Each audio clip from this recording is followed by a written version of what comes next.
Kamu ngelihat ada yang aneh nggak? Jadi akhir-akhir ini ketinggian air di Danau Yellowstone semakin mengkhawatirkan. Permukaan air di salah satu sisinya bisa naik, tapi sisi lainnya bisa turun secara bersamaan. Ih, ngeri! Dasar Danau Yellowstone seakan-akan terangkat oleh gaya yang berasal dari perut bumi. Duh, jangan-jangan petaka dahsyat tengah mengintai nih. Taman Nasional Yellowstone punya banyak geyser, kubangan lumpur, dan sumber mata air panas seperti di dunia lain. Dan semua energinya dihasilkan dari supervulkan. Letusan supervulkan juga sangat dahsyat karena gunung ini mampu memuntahkan 1000 km kubik abu, batuan cair, dan gas panas ke udara. 4 letusan supervulkan aja udah mampu memenuhi seisi Grand Canyon.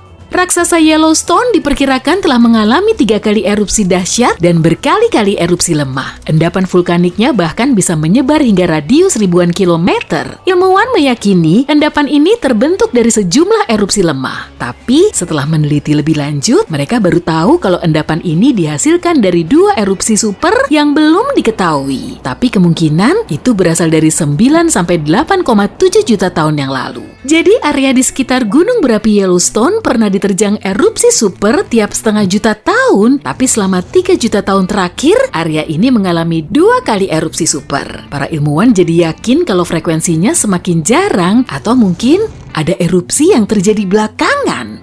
Kalau letusannya sekuat 2,1 juta tahun yang lalu, supervulkan Yellowstone akan mampu memuntahkan lebih dari 2.450 km kubik lava mendidih atau setara dengan lebih dari 4.500 kali volume pelabuhan Sydney. Lava segitu pasti banyak banget kan? Meskipun letusan sekuat ini belum bisa dikonfirmasi, gunung berapi ini terus memperlihatkan aktivitasnya. Dan saat permukaan air Danau Yellowstone berubah-ubah, kaldera di bawahnya mulai terangkat. Fitur vulkanik ini terbentuk oleh letusan gunung berapi yang kemudian runtuh. Tapi kaldera Yellowstone gak cuma terangkat ke atas hingga ngebentuk kubah sih, gerakannya juga naik turun oleh rembesan magma yang mencapai kerak bumi. Atau bisa juga magma ini mulai manasin sistem hidrotermal Yellowstone lalu membuatnya semakin luas dan mengangkat keraknya.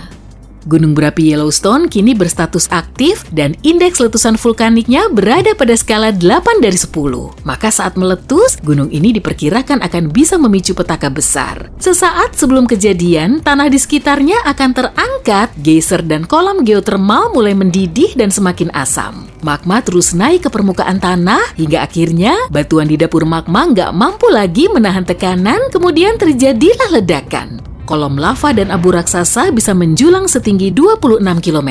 Kemudian, gunung berapi ini terus ngeluarin abu sampai berhari-hari. Suhu campuran lava, abu, dan gas bisa melebihi 1000 derajat Celcius. Dan semua materi ini akan terus bergerak dengan kecepatan 483 km per jam, lebih ngebut dari mobil balap. Udara di sekitar pusat erupsi juga memanas hingga 300 derajat Celcius. Salah satu dampak yang paling membahayakan dari erupsi ini adalah hujan abu. Abu vulkanik bisa berubah menjadi semen kaca beberapa detik setelah masuk ke paru-paru. Akibatnya, manusia dan hewan akan sulit bernafas. Banyak bangunan juga mulai runtuh karena harus menahan beban material padat ini. Dan beberapa hari kemudian, lapisan abu setebal 3 meter sudah menyelimuti area seluas 80 km di sekitar pusat erupsi. Setelah abu memasuki stratosfer, suhu global akan mulai turun dan kalau erupsi tersebut menghasilkan banyak belerang, sinar matahari akan gampang terhalang. Kemudian suhunya akan semakin ngedrop dan musim panas di seluruh dunia nggak akan terjadi hingga bertahun-tahun. Musim angin muson juga akan berubah, pertanian semakin terpuruk dan persediaan bahan makanan terus menipis. Selama 50 tahun terakhir ini, kaldera Yellowstone telah naik hampir setinggi 60 cm.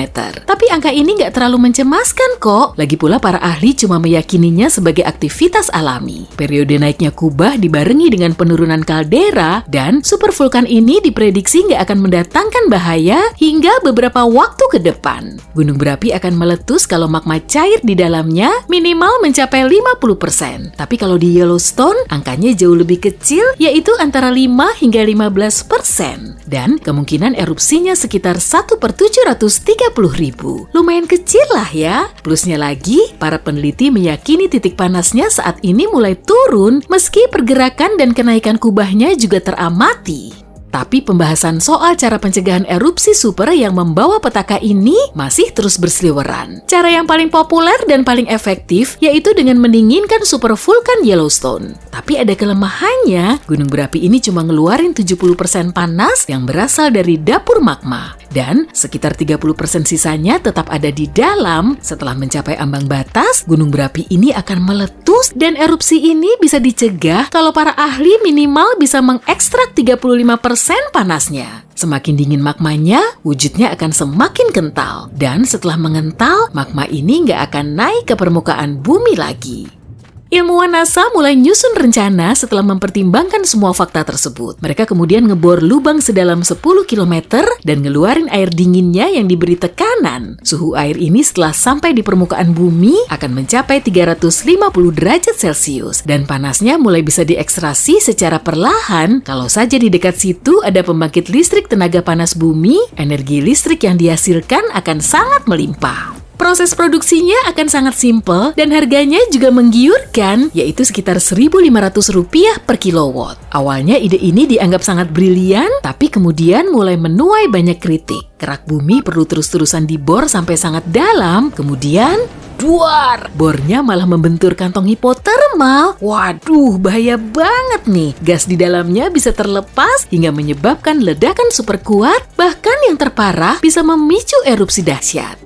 Dampak destruktifnya bisa sangat terasa, mulai dari mata air lava dan guguran batuan cair hingga perubahan iklim global. Nyeremin banget kan? Semisal kamu lagi ngebor lubang untuk mengalirkan air dingin ke gunung berapi ini. Tahu-tahu bormu malah mengenai dapur magma. Bukannya mendinginkan suhu gunung raksasa ini, kamu malah akan bikin puncak dapur magmanya jauh lebih rapuh. Dan seluruh bagiannya bisa sewaktu-waktu runtuh. Lubang yang udah kamu bor juga bisa ngeluarin gas beracun. Gas beracun biasanya mulai terakumulasi dengan magma di atas reservoir. Kondisinya bisa lebih parah lagi nggak ya? Jelas bisa dong. Seluruh proses ini akan berlangsung selama lebih dari 16.000 tahun. Metode pendinginan gunung seperti ini dinilai terlalu berisiko.